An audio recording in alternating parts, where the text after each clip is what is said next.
Shalom, selamat malam saudara-saudara yang dikasihi Tuhan Yesus Kristus. Selamat berjumpa kembali dalam renungan pada malam hari ini. Saya mengucapkan salam sejahtera buat saudara semua dimanapun saudara berada.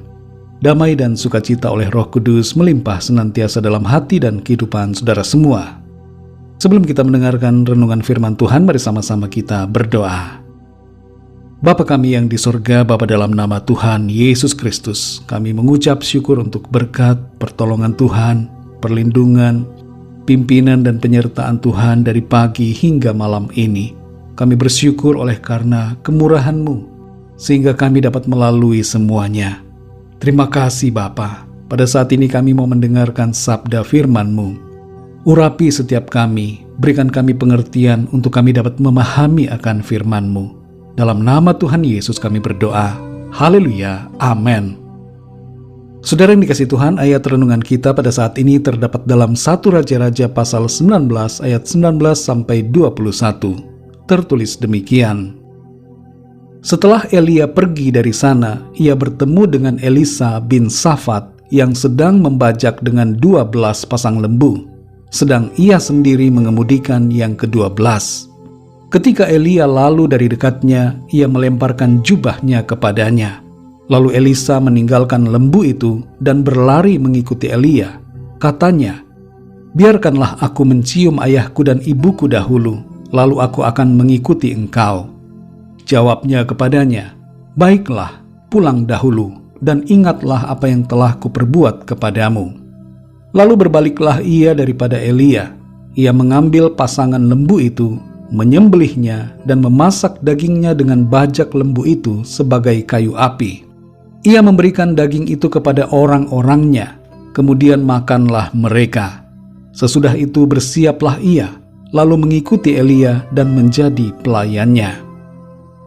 Saudara yang dikasihi Tuhan, pada tahun 1519, selama penaklukan Spanyol atas Meksiko, Hernan Cortes, seorang komandan pasukan Spanyol, memerintahkan anak buahnya untuk membakar dan menenggelamkan kapal-kapal mereka sendiri, sehingga ia dan anak buahnya tidak punya pilihan selain menaklukkan Meksiko atau mati di situ. Hernan Cortes membuat suatu keadaan di mana tidak ada lagi peluang bagi dirinya sendiri dan juga anak buahnya untuk pulang atau lari dari medan peperangan, kecuali hanya berperang sekuat tenaga, sekuat jiwa raga mereka dengan penuh totalitas. Sama prinsipnya dengan ini, saudara. Kehidupan kita di dalam Tuhan pun membutuhkan totalitas.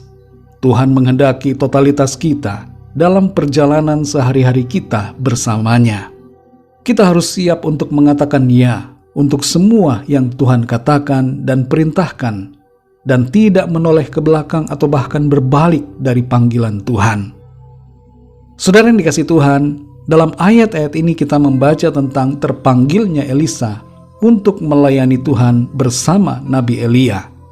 Ia meninggalkan segalanya. Elisa tadinya bekerja membajak ladangnya, namun karena panggilan pelayanan itu, ia meninggalkan semuanya untuk berfokus mengerjakan panggilan Tuhan dalam hidupnya. Di ayat yang ke-21 tertulis bahwa Elisa menyembelih lembu-lembu yang ia pakai untuk membajak. Dan bajak lembu atau kuk untuk lembunya itu ia gunakan sebagai kayu api. Tindakan Elisa ini menunjukkan bahwa ia tidak mau lagi berpaling kepada masa lalunya, tapi ia ingin berfokus kepada panggilan Tuhan untuk dengan segenap hati melayani Tuhan tanpa bimbang dan ragu, tanpa keinginan untuk menyerah, tanpa tergoda untuk kembali kepada pekerjaannya yang dulu, sesulit apapun situasi yang akan ia hadapi dalam pelayanan. Ketika kita dipanggil Tuhan untuk melayaninya, untuk hidup dalam iman kepadanya, kita perlu mengambil tindakan totalitas untuk berbalik 180 derajat dan mengikuti Tuhan tanpa keraguan atau mendua hati. Dalam Markus 1 ayat 20 terdapat kisah yang memiliki esensi yang sama dengan apa yang dilakukan Elisa. Di situ tertulis, Yesus segera memanggil mereka, dan mereka meninggalkan ayahnya Zebedeus di dalam perahu bersama orang-orang upahannya lalu mengikuti Dia. Mengikut Tuhan Yesus merupakan pilihan dan keputusan yang membutuhkan kesungguhan hati dan totalitas.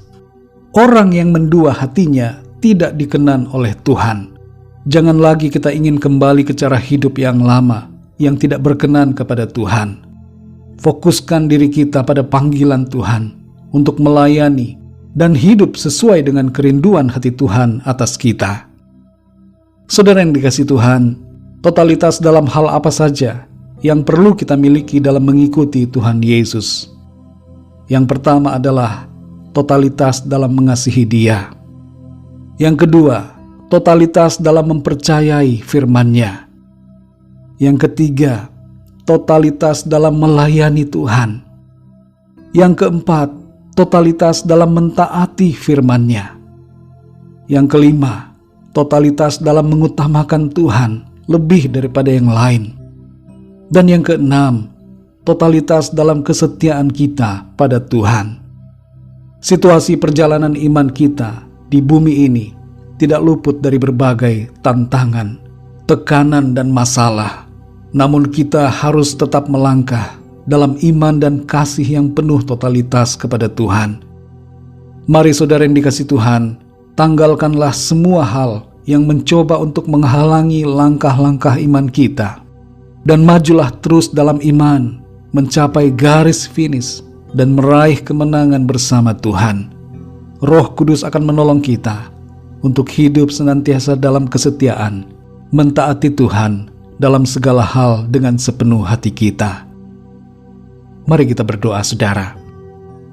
Bapa kami yang di surga, Bapa dalam nama Tuhan Yesus Kristus, kami mengucap syukur untuk firman-Mu yang memberikan kami pengertian dan mengajar kami untuk kami senantiasa hidup dalam totalitas untuk mengasihi, beriman dan setia kepadamu. Tolong kami ya Roh Kudus, supaya kami menanggalkan semua perkara-perkara yang mencoba untuk menghalangi langkah iman kami dan mencoba untuk menghambat kami mencapai garis finish dalam panggilan Tuhan. Kuatkan kami selalu ya Roh Kudus, tuntun kami supaya kami memiliki hati yang total, hati yang sungguh-sungguh, tidak mendua hati, namun benar-benar kami hanya mengasihi Engkau dan melayani-Mu ya Tuhan Yesus. Terima kasih untuk firman-Mu. Berkati kami dan lindungi kami di sepanjang malam ini. Berikan kami tidur yang nyenyak dan bangunkan kami kembali besok pagi dengan kekuatan baru. Tubuh yang sehat diberkati Tuhan, untuk kami pakai memuliakan nama Tuhan dan mengerjakan segala sesuatunya dalam pimpinan Tuhan. Kami berdoa bagi yang sedang dalam keadaan sakit dan dalam pergumulan, agar Tuhan Engkau menjamah, berikan kesembuhan, dan nyatakan kuasa pertolongan-Mu dalam kehidupan setiap mereka. Terima kasih ya Bapa. Kami percaya berkat damai sejahtera dan kasih karunia Tuhan senantiasa berlimpah dalam hidup kami. Hanya dalam nama Tuhan Yesus Kristus, Tuhan dan Juru Selamat kami berdoa dan mengucap syukur. Haleluya. Amin. Puji Tuhan, saudara yang dikasihi Tuhan, saya percaya firman Tuhan menjadi berkat dan kekuatan buat saudara semua, dan Roh Kudus akan menolong saudara untuk lebih lagi memahami kebenaran firman Tuhan. Tuhan Yesus memberkati saudara semua. Sampai jumpa dalam renungan yang berikutnya. Haleluya.